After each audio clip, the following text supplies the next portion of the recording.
Que um pai mata os filhos? Existem tragédias que parecem não caber na mente humana. Quando o pai mata os próprios filhos e depois tira a própria vida, a pergunta que explode é: como alguém chega nesse ponto? E hoje eu não vim aqui para fazer sensacionalismo, muito menos para justificar ou para apontar culpados. Eu apenas quero te mostrar, com base na terapia cognitivo-comportamental e também na visão sistêmica, quais são os desequilíbrios emocionais e padrões familiares que podem estar por trás de atos tão extremos. E principalmente, o que poderia ter sido feito antes e como prevenir para que isso não aconteça. E antes de tudo, eu quero te deixar um aviso muito importante. Se você já está fragilizado, ansioso ou já até teve pensamentos de machucar alguém ou a si mesmo, por favor, pare aqui e busque ajuda agora. É uma demonstração de afeto que você tem por você e principalmente as pessoas do seu sistema que você diz que ama tanto. E uma coisa eu também quero deixar bem claro aqui, desde já, a traição, ela não causa o assassinato. O que pode acontecer é uma combinação perigosa, perigosíssima, de vulnerabilidades emocionais, pensamentos rígidos, crenças rígidas, um desespero gigante por não saber lidar com a vergonha, por não saber lidar com aquilo que está acontecendo, principalmente com a frustração, com o sentimento de não ser amado, de não ser valorizado. É um colapso psicológico e com dinâmicas sistêmicas muito profundas. Na TCC existe uma chave bem simples, mas também muito poderosa. Não é o fato que gera emoção, é a interpretação do fato. É o sentido, é o significado que você dá para aquilo que te aconteceu. E no primeiro momento a gente se cega, e principalmente quando a gente está sozinho, a gente não consegue enxergar, sabe, as coisas com clareza. Por isso que a gente precisa de pessoas sensatas do nosso lado. Pessoas que muitas vezes nos tiram da dor, que não estão emocionalmente também envolvidas e trazem para a gente uma nova perspectiva de vida. Eu não sei o que passou na cabeça dessa pessoa, mas eu tenho algumas hipóteses, e é sobre isso que eu vou falar aqui contigo. Então, para algumas pessoas, a traição é uma dor, é um luto, é uma raiva, é uma indignação pela separação. Para outras, a traição é sinônimo de humilhação total, de aniquilação do próprio ego, é a perda da identidade, é o desmoronar de um castelo, é a perda do valor e até a perda do controle. É o descontrole, é viver o descontrole. Como é que isso foi acontecer? Como é que eu não vi isso? E quando a pessoa ela vive a traição como humilhação emocional, fica uma questão insuportável. A mente dela pode entrar num estado de colapso, de confusão mental e principalmente de desespero. E por trás disso, geralmente existem crenças centrais que são rígidas, do tipo: se me traíram, eu não valho nada. Ou, se eu perder minha família, eu deixo de existir, afinal a família era minha vida. Ou ainda, minha família é minha propriedade, então isso aqui é meu, e se é meu, eu também posso destruir. E essas crenças, elas não surgem do nada. Elas costumam nascer de histórias antigas, de abandono, de rejeição, de violência, de humilhação, de medo de ser ridicularizado. Quando a pessoa ela entra em colapso emocional, o pensamento fica distorcido. E na TCC a gente chama isso de distorções cognitivas. E uma delas é o pensamento tudo ou nada. Ou minha família é perfeita, ou isso não tem valor nenhum, não vale nada. Outra distorção é a catastrofização. Minha vida acabou, não existe saída, não tem lugar melhor para eu fazer outra coisa da minha vida. Eu não posso fazer nada com o que tem aqui, então eu não vou dar conta de ficar nisso daqui. Então, se não existe saída, a única saída é acabar com tudo. Outra leitura mental é: todo mundo vai rir de mim, eu vou ser apontado, eu vou ser exposto, eu vou ser ridicularizado. E essa é a leitura mental, onde a pessoa ela fica imaginando o que os outros estão pensando dela. Então ela imagina, só que ela não tem noção daquilo.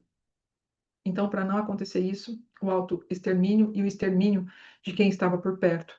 Outra distorção cognitiva é a personalização. Se isso aconteceu, é porque eu não sou homem o suficiente. Eu não tenho valor. Outra distorção cognitiva é o raciocínio estritamente emocional. Se eu sinto que eu não aguento, então eu realmente não aguento. Então aquela dor emocional ela é tão forte que a pessoa acha que vai dominar ela, que aquilo não vai passar. Mas passa quando ela tem apoio emocional, quando ela consegue externalizar aquela dor, botar para fora, é como se ela esvaziasse, né, para poder caber algo novo.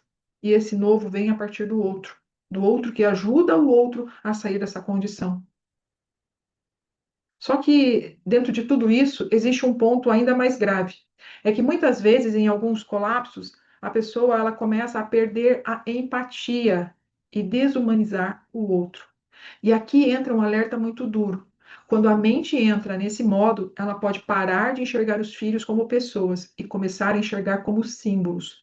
Símbolos do casamento, símbolos da traição, símbolos do fracasso, símbolos do controle. E quando os filhos viram símbolos, o risco dispara. Existe um tipo de colapso em que a pessoa sente que ela perdeu tudo, e aí ela decide recuperar o controle, só que através da violência. E isso pode vir com pensamentos como: se eu não posso ter, ninguém também pode. Ou vou punir a outra pessoa da forma mais cruel, para que ela carregue culpa pelo resto da vida. Não vou deixar que meus filhos vivam com essa traidora. Ou vou acabar com essa dor de uma vez. Assim ninguém sofre. E isso não é amor. Isso é controle desesperado, travestido de justiça. E agora eu vou te convidar a olhar comigo pela visão sistêmica, aquilo que é chamado de emaranhamento. E dentro desse emaranhamento, a gente percebe que as reações, elas estão emaranhadas à forma como alguém dentro do meu sistema reagia. Pode ser meu pai, pode ser minha mãe, pode ser um avô.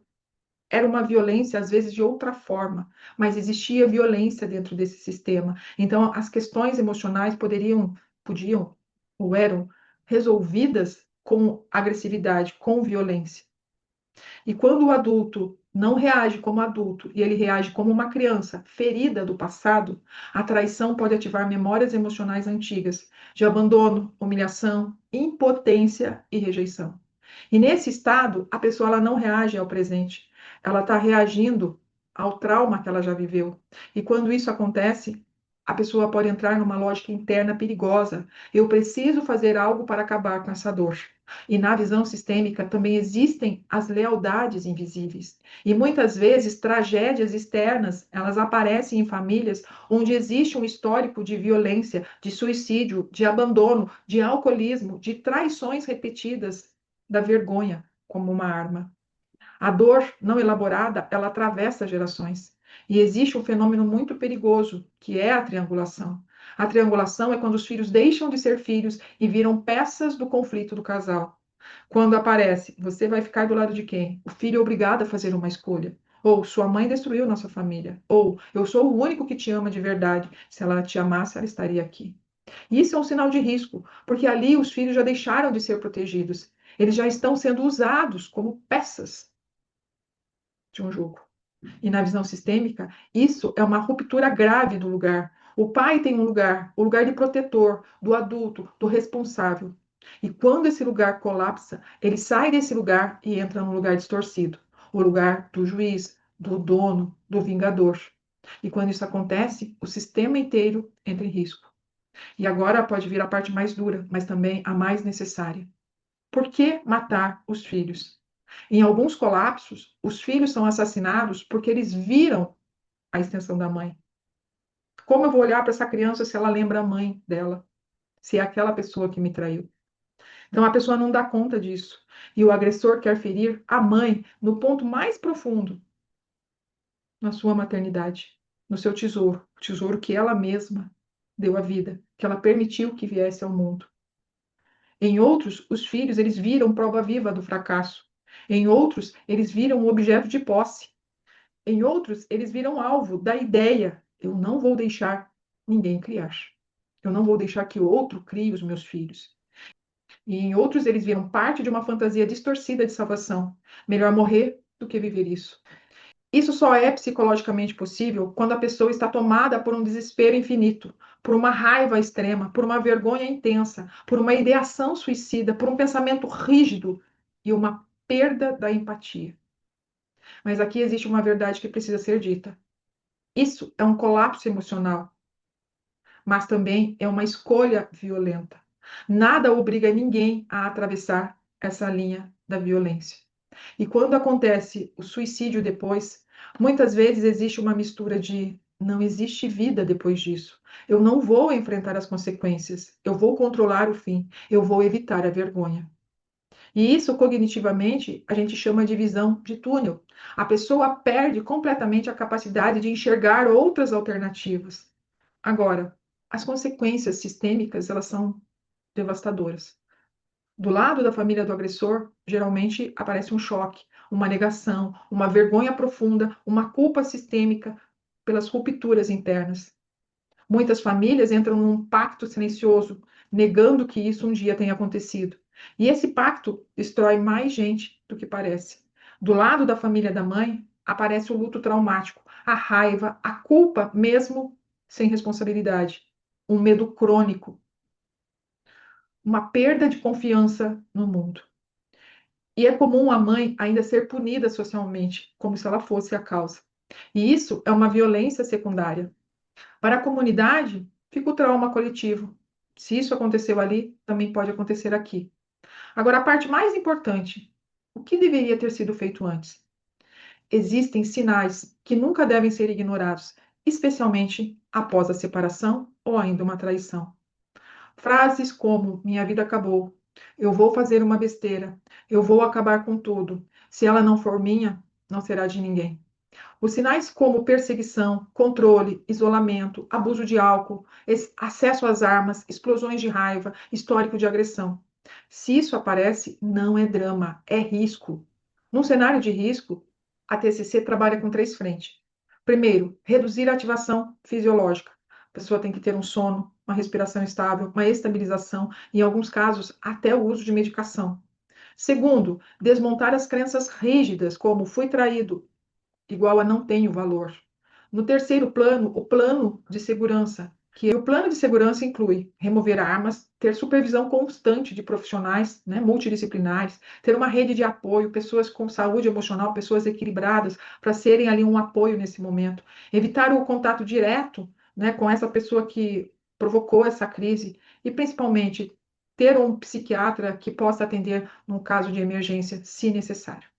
Na visão sistêmica, o foco seria recolocar cada um no seu lugar, impedir que os filhos façam triangulação com os pais, principalmente o filho tomando a dor do casal. Ali não, filho é filho, o problema é do casal, não é meu, eu sou só filho. Fortalecer os limites dessas relações. Filho é filho, pai é pai, mãe é mãe, cada um está no seu lugar, né? O vô é vô. Muitas vezes também existem aí parcerias, né? Às vezes um entra para o sistema do outro, né, e faz parceria com a mãe ou com o pai, e aí acaba ficando contra a própria pessoa do próprio sistema. Reconstruir a identidade fora do vínculo. É preciso a gente ter amigos fora da relação de casal, é preciso a gente ter uma vida, é preciso a gente ter outros pontos que nos tragam prazer, para que aquela pessoa do relacionamento afetivo, ela não vire posse, ela não vire a única razão da própria vida. Então, a vida, ela é maior, né? Então, ela se estende. E um dia também as crianças vão embora para poder, vão virar adultos e vão viver a própria vida. E o adulto que já tem a sua vida, ele não sente tanto a dor desse ninho vazio. E principalmente o pai precisa ser chamado de volta para o lugar de adulto, é mostrar para ele as reações equivocadas que ele está tendo, que às vezes está congelada numa fase da adolescência ou numa fase da infância. Porque a dor, ela não dá direito de destruir. E a prevenção real, ela passa por atitudes concretas. Para homens, terapia antes do colapso. E se ela não quer terapia, ele pode buscar uma assessoria, ele pode buscar uma terapia de sessão única, só para sair da crise. Só para ter uma outra, sabe, visão sobre a vida, ou uma visão sobre aquilo que está acontecendo. Então, tem pessoas que trabalham com terapia de sessão única, ou qualquer outro psicoterapeuta pode fazer essa escuta e um direcionamento assertivo, desde que ele seja um bom profissional. Educação emocional, a gente pode ler um livro, a gente pode assistir um podcast, a gente pode fazer uma oração também para se conectar com Deus e para que a gente também resgate as nossas forças para lidar com a vida. Aprender a lidar com a frustração, com o abandono e com a vergonha, porque todos nós passamos por isso. Em qualquer momento da vida a gente vai passar por isso.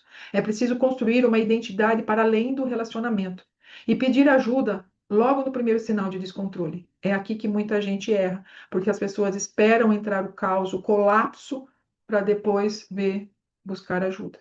E aí o cérebro, a mente já fez várias vezes um caminho distorcido. E aí a gente precisa de um impacto emocional maior para que essa pessoa saia desse lugar. É como um vazamento numa casa. Se você conserta lá no primeiro dia é uma coisa, mas se você não conserta, lá no final de 30 dias, 60 dias, além da conta ficar maior, ainda tem uma infiltração num outro lugar.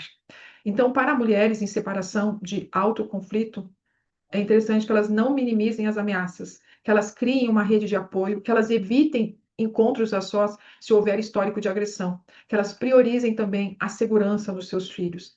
Para famílias e amigos, se alguém diz eu não vou aguentar, eu vou fazer uma besteira, eu vou acabar com tudo, não discuta, não desafie, apenas ative uma rede de apoio, busque ajuda e principalmente proteja as crianças. E agora eu fecho com a frase mais importante desse vídeo: uma traição pode destruir um casamento, pode destruir a autoestima, pode abrir traumas antigos, mas nada, absolutamente nada, transforma os filhos em alvo legítimo. Quando uma pessoa mata os próprios filhos, isso revela um colapso profundo, psicológico, emocional, moral e sistêmico. E que esse vídeo sirva para uma coisa, que a gente aprenda a reconhecer o risco antes do ponto sem volta. Se você está vivendo uma dor intensa, procure ajuda. E se você está perto de alguém em crise, não ignore, porque prevenir é salvar vidas. Se você acredita que esse vídeo te ajudou, eu quero que você compartilhe esse vídeo agora com uma pessoa que, sei lá, já foi traída, para que ela possa ver que tem ali luz no final do túnel, tá? E aqui eu quero deixar aqui 3 reflexões importantíssimas para você pensar e refletir. A dor não é o problema é a capacidade de suportar a dor. A maioria das pessoas sofre e não destrói ninguém. O que diferencia o risco é a intolerância emocional, somada a crenças rígidas. Vergonha é mais perigosa que tristeza. Tristeza busca apoio, vergonha busca esconder, controlar ou destruir. A violência começa antes do ato.